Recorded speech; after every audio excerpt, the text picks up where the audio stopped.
ကျွန်တော်ရဲ့ကြောက်ဆောင်ဆိုတဲ့တခြင်းနဲ့ music note ထုတ်ပြီးမှ online ပေါ်မှာအားလုံးကို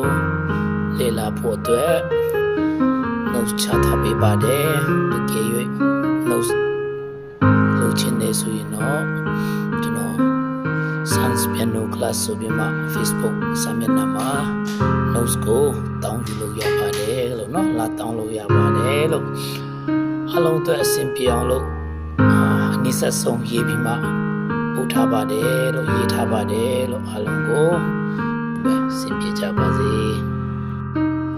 တကယ်လို့စိတ်ဝင်စားတယ်ဆိုရင်ကျွန်တော်ရဲ့ YouTube channel ကိုလည်း subscribe ပါလေလုပ်ထားပေးကြပါအောင်လို့အားလုံးကိုမေတ္တာရက်ခံလိုပါတယ်ဆိုတော့နောက်လည်းအများကြီးကျွန်တော်ဒီတစ်လောက်လေးကျွန်တော်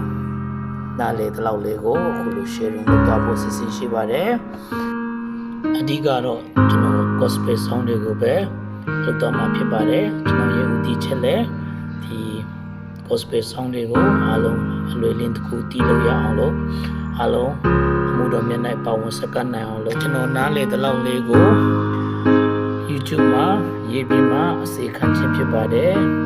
လက်တွေ့ကြကြလေ့လာတဲ့လူတွေအတွက်လည်းကျေးဇူးတင်ပါတယ်အမှုတော်မျက်နှာတာရွေးဖျားအသုံးပြုတော်သူတွေဖြစ်ကြပါစေ